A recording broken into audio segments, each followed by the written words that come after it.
Okay. Hi everyone, I'm Ross McNeil, and I'm going to be going over sort of the history of film with you guys. So let's get started. So there's many pioneers in the film industry, especially in the history of it, for several different reasons. So we're going to go over a few of them, what they did. So William Kennedy Laurie was an employee of Thomas Edison, you know, the light bulb guy, and he invented the kinetograph in 1981. This was a camera. It was powered by like an electric motor. You know, very important having cameras. And then we have Charles Moissan, who invented the Lumiere domitor, and he worked with the Lumiere brothers, hence why it's called the Lumiere domitor, even though they didn't necessarily invent it. And the Lumiere brothers then adapted this to make it the cinematograph in 1895. And then there's also, Kazimierz Brzezinski, who invented the aeroscope in 1909 in England, and this was the first handheld camera, which in today's standards, I don't know if we would necessarily call it handheld, but at the time, handheld just meant being able to lift it off the ground, really.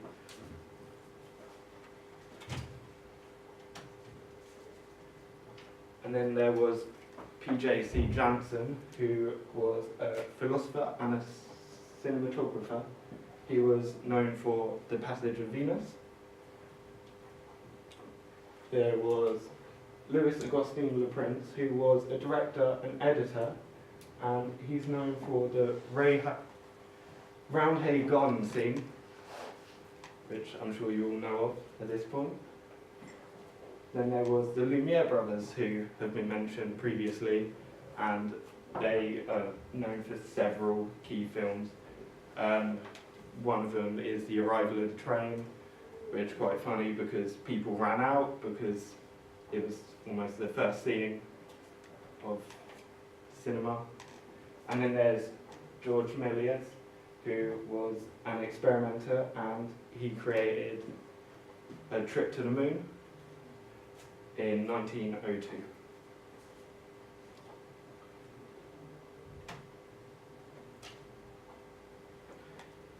So, classic Hollywood.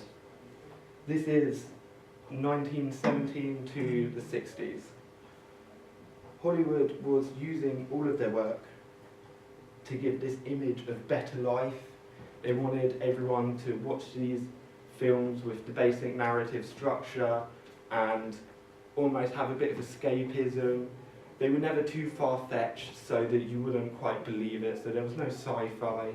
It was all very simple, but giving us almost a bit of aspiration into everyone. And I'd like to say they were going under this impression of what isn't broken doesn't need to be fixed, because they had found their narrative structure very simple, you know, start, then there's an issue arises, and then they've got the resolution, and because they were on top, there was no need to actually change this up because, well, there's no competition.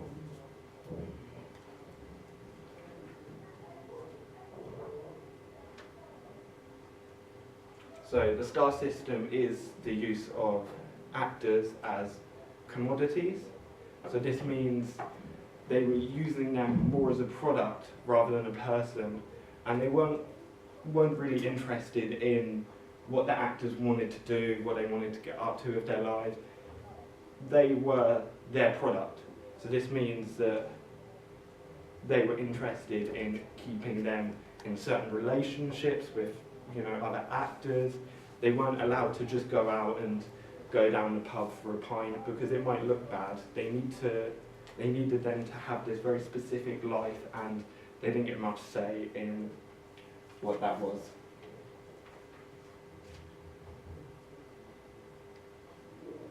Eventually, though, we would see that actors finally call out the behaviour of Hollywood for this and start to fight back.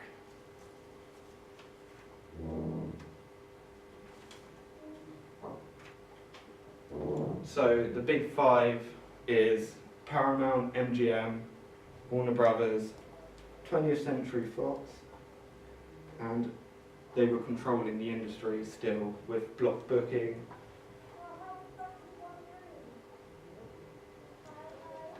However, this block booking was outlawed in 1948, and it was, this mixed with the invention of the TV sets being public and the way they were treating the actors. This is what all come together and eventually was knocking off this whole control that these big five had over the cinema world.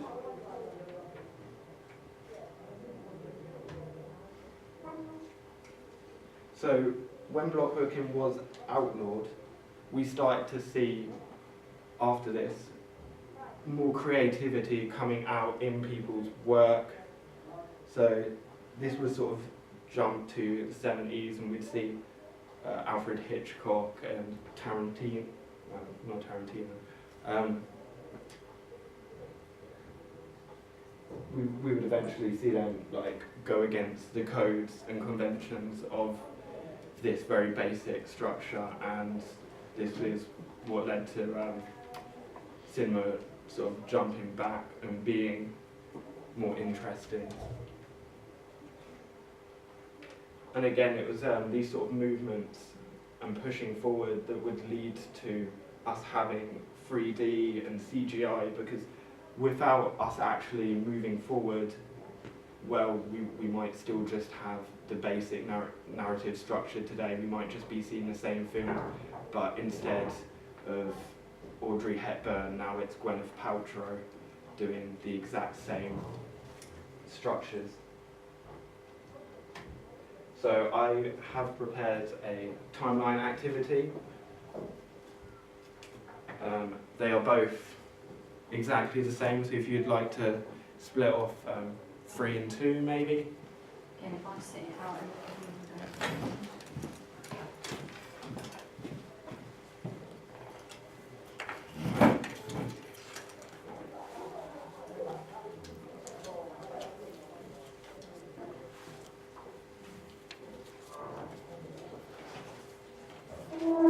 how long does everyone have to do this? I would say about 4 or 5 minutes.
we go, I'll give you a little insider.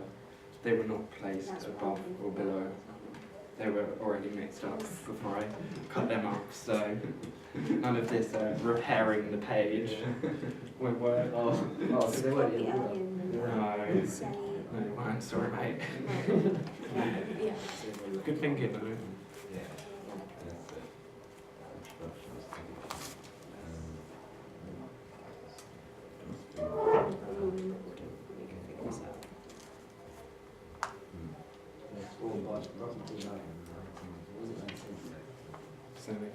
It was in the 70s. I can't remember. I think 72. It's in here somewhere. We'll find out. Okay, guys. I'd say about a minute left.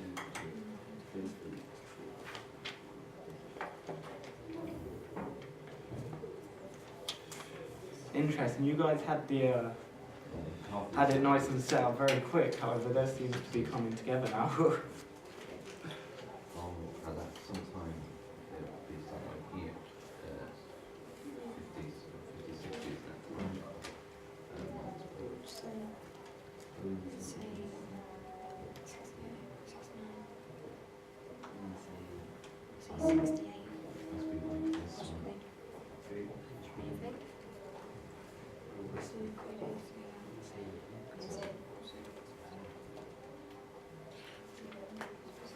First public disciplines, the first public showing this stuff needs to be.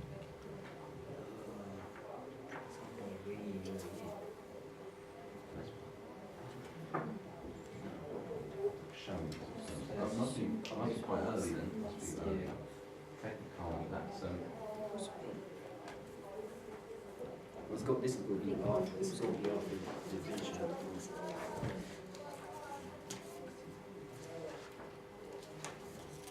I'm not sure what thing that came out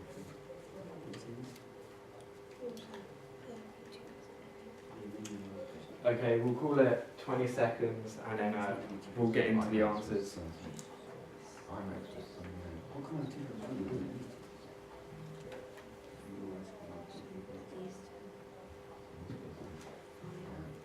Widescreen was.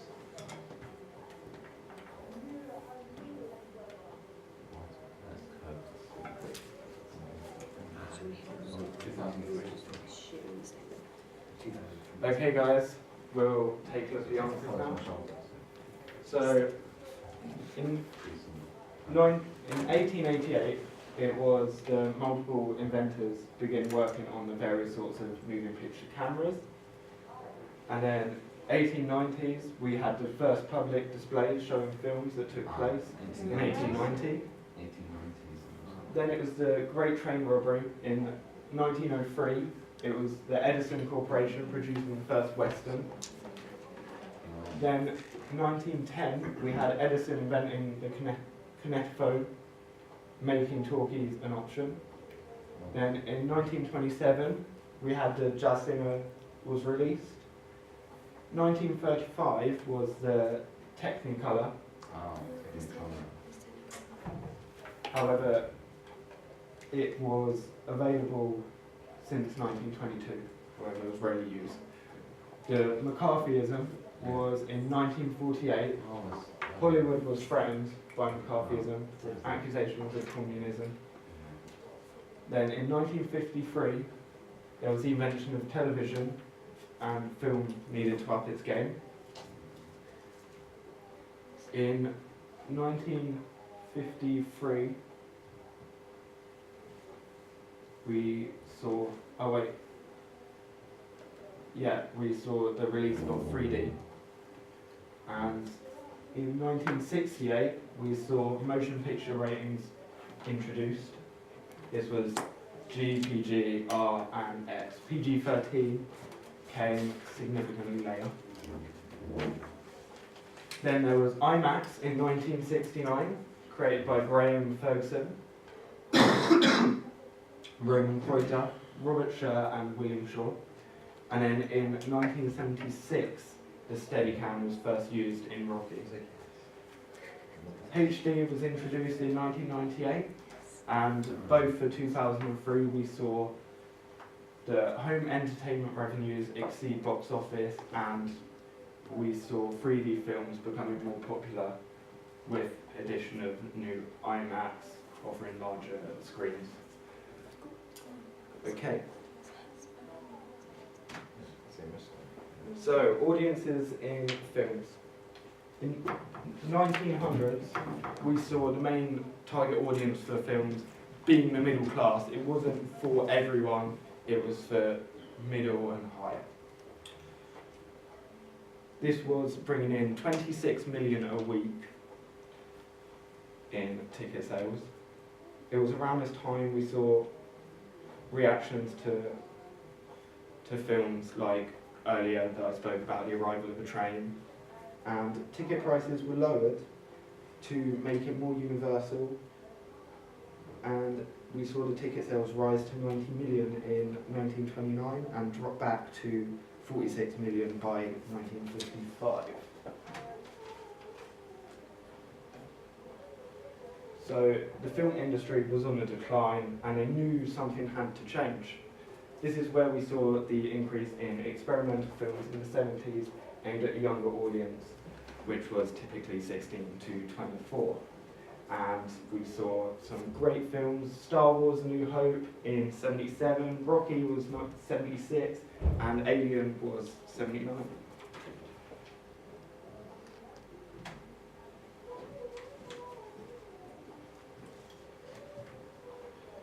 So, narrative. Classically, this is a three-part structure: orientation, complication, and resolution. However, we can see this become more and more intricate with the addition of a fourth, turning it into orientation, complication, development, and climax. However, there's some theorists that would say there's even more complex structures which could have several points, such as setup, problem, rise in action, climax, fall of action, and resolution.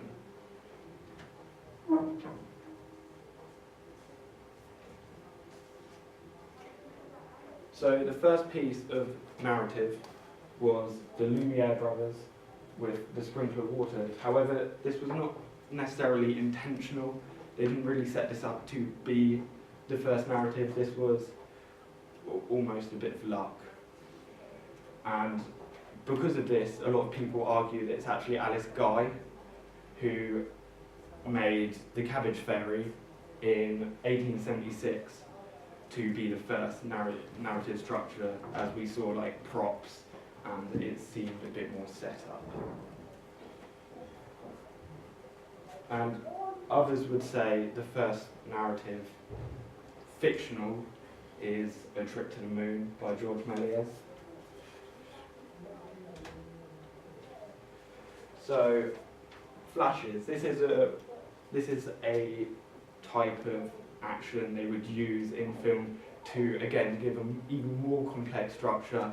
There's flash forwards, flashbacks, flash sideways. So flashbacks would typically be to give sort of a previous part of the story that we didn't quite know to help us fill in. A flash forward is a bit more complicated, as it's usually showing you the future.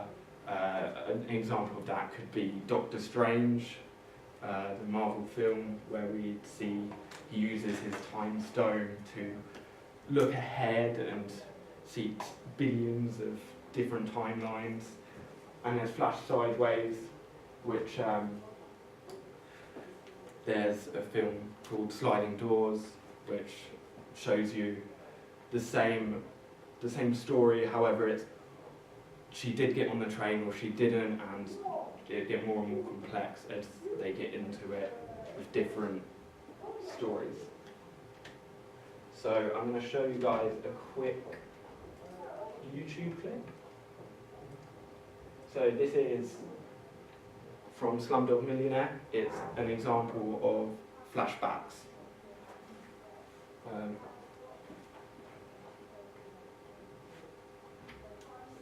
I'm up on the wall, you need to turn it on up on the wall. So you just turn the dial. Yeah, there you go.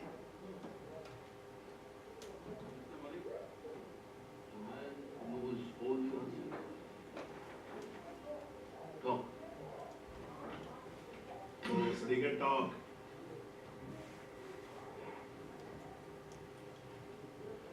So, Jamal, are you ready for the first question? What are you? Yes. Not bad for you to sit on a chair and answer a question. Better than making tea, no? No. Yes. No. No. Yes. No. Is that your final answer? So remember, you have 3 lifelines. Ask the audience, 50-50, or a friend. So the first question for 1,000 rupees, here we go. Who was the star in the 1973 hit film Sanjeev?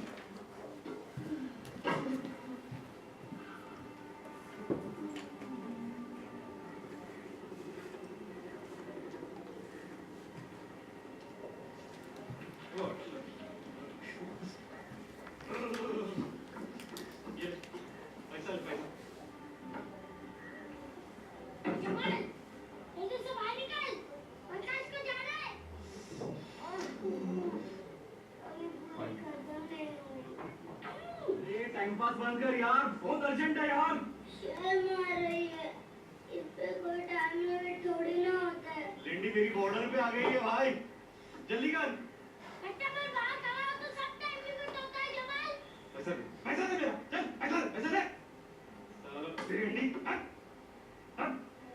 पागल तुमने तो मेरे खाने की बात लगा डाली अमिताभ का हेलीकॉप्टर अमिताभ का helicopter Okay, so I'm going to cut this short a bit, just because of time. However, the reason that I showed this one was I found it interesting that typically with flashbacks you'll see they put maybe like a misty kind of overlay on it. However, in Slumdog Millionaire, it just cuts. They just go to the flashback, and I found that a bit interesting that they didn't necessarily feel the need to show you that it's a flashback. They just showed you the flashback. So, narrative characters, which is the idea that you can break down all films into these different styles. So, man versus man, himself, machine, society, nature, or supernatural. So we will come up with one for each of the types. So, Alan, could you give me a film where the narrative is man versus man? Let's say a Batman film. So Batman against the Joker. Yeah? Yeah? Okay. Sam, could you give me man versus himself?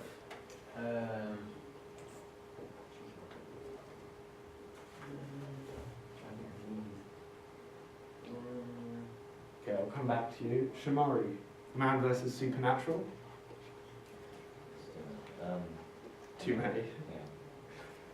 Supernatural, I guess. I know. Yeah. Okay. Into the Wild, that film, because he goes off into like, I don't know, I can't remember the movie fully, but like, he's having his problems, and then he gets burns his credit card and stuff, goes into the wild, Mm. and then it's like, it's more like, I don't know, it's like he's fighting himself because it's only him. Yeah. Yeah, no, that's great. Tracy, man versus nature. 2012. It's 2012 Okay. when it's like the end of the world because the weather, they can't control the weather and there's massive like Mm. tsunamis and then it's like everything's covered in snow and Okay. And man versus society. Divergent, so it's obviously where someone's like she's completely different to how everyone else is in the system, and there are people that actually want to kill her because she's different from what the society expects, and she's just first against all the society. Okay. And man versus machine as well. Perfect. Perfect example.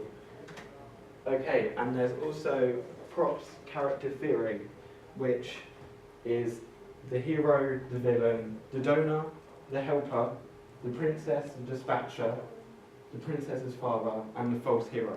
And this is the idea that any film you can take and you can list characters for each of these examples.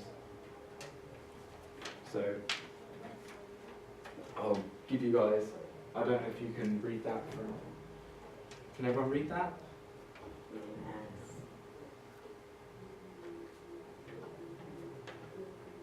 Okay, so I've prepared a Kahoot quiz so if everyone could get out their mobiles.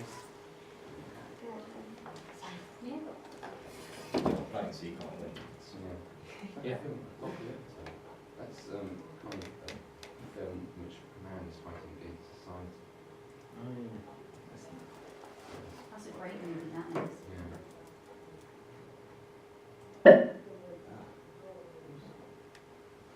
Is that how it sounds?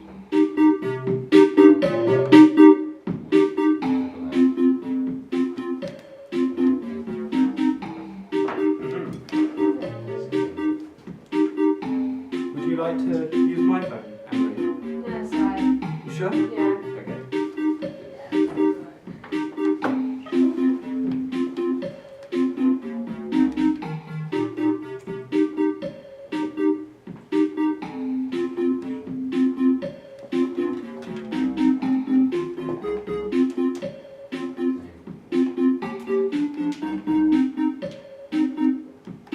Okay, is everyone connected?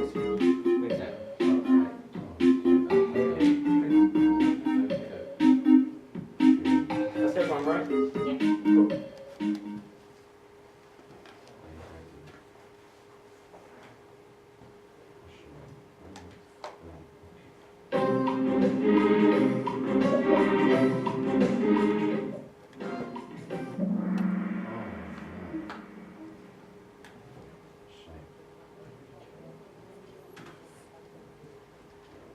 Interesting. Okay.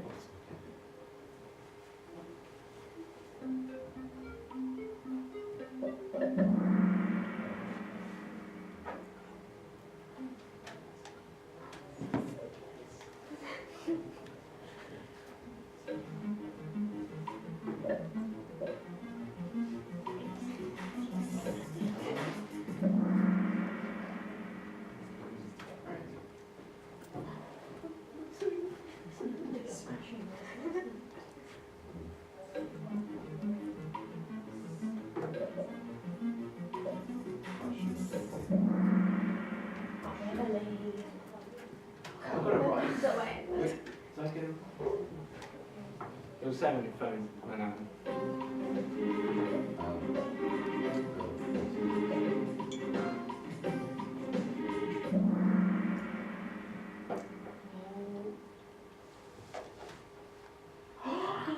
Dad, Jason, come on. We got to do this. Alan's on fire. Oh, I picked the wrong one by accident. Ooh. Oh, was that? Who got that one? I picked the wrong one by accident. I'm still on top. Ooh. God.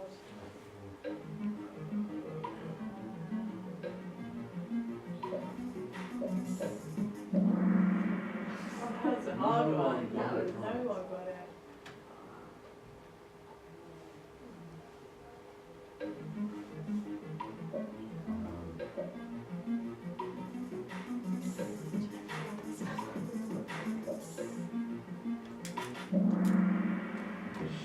Actually, only in the American film industry, not in the UK. Okay. Oh, yeah. Yeah, which one again?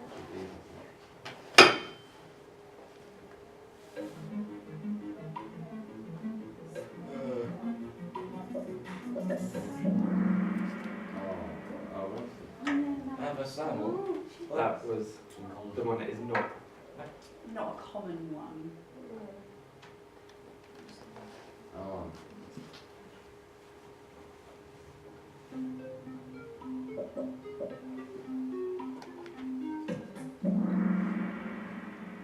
You said sideways. Okay.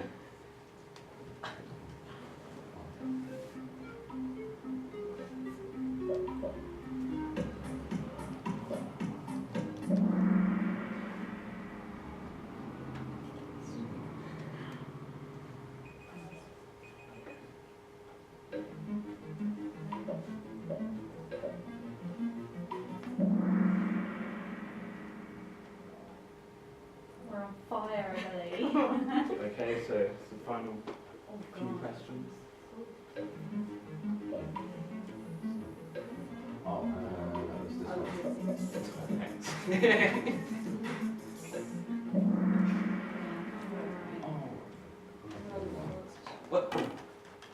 Outrageous, honestly.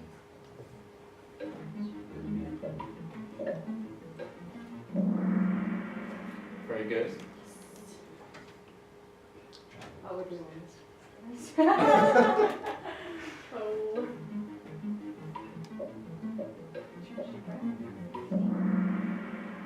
Oh. Yes. Okay. I didn't want to believe it was 9. So, Yes. Somewhere away. Blocked differently. so thank you everyone for playing. I hope maybe you learned something or two. Yeah.